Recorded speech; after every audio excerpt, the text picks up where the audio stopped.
Welcome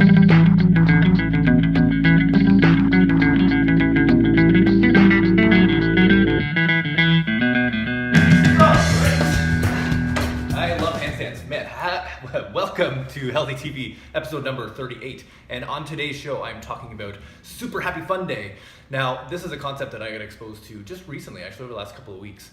And you know what? It made me realize, there's not really that often that I prioritize just me having fun, right? I'm caught up a lot in my head, right? I actually, mostly enjoy that. I love getting caught up. I love getting kind of stuck into new thoughts and ideas and being introspective. But those people who know me well know that I probably spend a little bit too much time up here, a little bit too much time being, really focused on my business and on my goals and my future, and all that's good. But I've started asking people in practice, when was the last time that you just had a day all to yourself to do the things that you love to do, to do the things that bring you the most joy and happiness? And I found that, most people are just like me, right? They're overwhelmed, they're under tons of stress, and they're getting bogged down. And the problem with that is that it starts to create this kind of habitual mental process in our brain, which says something along the lines of life is just kind of, we're just bogged down all the time, right? Life is stressful. And survival mode kind of takes over, and we really start to, for most people, particularly if you have families, is that you start to downplay your own enjoyment, your own joyfulness, or your own pursuit of happiness for the sake of the people around you, right? Your family, your kids, etc. And so this idea of a super happy fun day, which I'm borrowing from one of our mentors, Dean Jackson, I thought was a perfect thing to talk about today because you know what? It's a crappy day out. I'll show you, those of you who are not in Ottawa, we've got, it's raining out. It's actually just stopped raining right now, but we've got something crazy, 20 or 30 mils of rain already today. And, so it's the snow's still melting. There's lots of dirt on the streets. And so it's a day that's easily, probably want to just curl up and, wait for the sun to come out again. And so I thought, what a great activity to push your brain into, to consider what would a super happy fun day look like for you, and then let's schedule it in time. So I'm going to go through some criteria.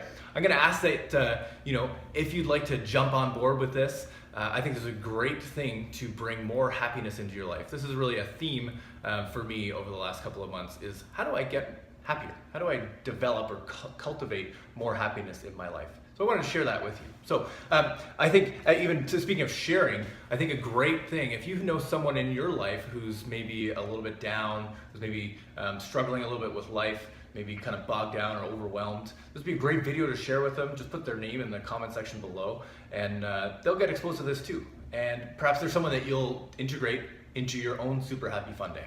So I've written down a few criteria I've kind of adapted from Dean Jackson's list. And the most important thing to know is that this is not a day for anyone else. Okay? When I've asked people in practice, the most common response I've had, when was the last time you've had a super happy fun day? They're like, oh, well, I had this great day where I went with my kids to, XYZ activity, and oh, they had so much fun, and I really enjoyed watching them have fun, and or maybe they even had fun along with them. That's awesome. Keep doing that. But a super happy fun day is actually not about anyone else. Okay, and in fact, if you have kids, it's best to leave them out of it altogether. So the criteria here is that the first step is to accept the challenge. Okay, so that's the first thing, is to say, yes, I'm going to make this a priority because I understand that incorporating some more play, some more fun, some more happiness in my life is going to bring value, right? It's going to make your life better. Okay, so that's the first thing. You need to buy into that belief. I think it's pretty obvious that it's true. The next thing is to list a bunch of different things. Like just think about what are those things that bring me the most joy, the most happiness? Go back in your past. Maybe there's some things that you stopped doing, you used to do when you were younger, maybe you just don't have time for now. Add those to the list. Perhaps it's some bucket list stuff, right? Maybe things that you've always wanted to do, but you've just never had the time or the resources. Throw all that stuff on a list.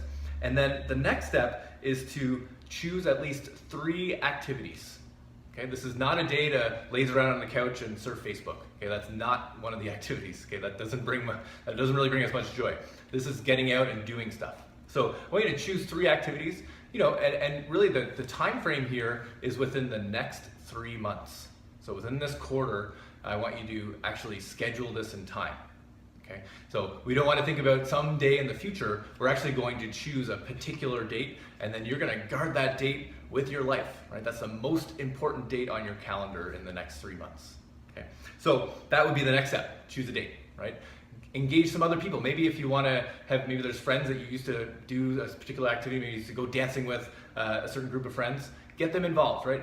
Add in some accountability. Maybe it's doing, going for a hike with your spouse that you just haven't had time to do for the last couple of years. Bring them into the picture, okay, so that you have accountability. And then, actually within that, it's a full day. Okay, so I want you to plan out a full morning, afternoon, and evening, so that there's no chance that something else is going to sneak into that schedule. All right, right into your calendar. And the biggest thing is guard it like a hawk, right? Like I said, that's the most important date on your calendar over the next 3 months. Because believe it or not, doing that kind of thing, prioritizing yourself, your own happiness, is going to really, it's going to optimize, it's going to maximize all the other elements of your life around that time. And I know for myself, when I prioritize things that bring me joy, I'm more productive, I'm more focused, I'm more intentional. And so you can apply all that. That's going to really trickle down to make you a better person, maybe a better listener, maybe a better parent. And so there's a ton of strategic byproducts that come from doing this kind of activity. Okay? So first thing, get started, commit, plan out your super happy fun day. I'd love to hear some ideas. Of course, this is all personalized, so you get to choose what it is. But if you'd like to comment below what some things would incorporate in your super happy fun day, that would be great. And maybe sharing some ideas will help some other people. Remember, if you want to share this with someone else who's maybe struggling or feeling overwhelmed, I think this would be a great, just a great concept to share with your friends. Okay. And we'll be back next week with some more great content on how to improve your health and improve your happiness. Have a great day.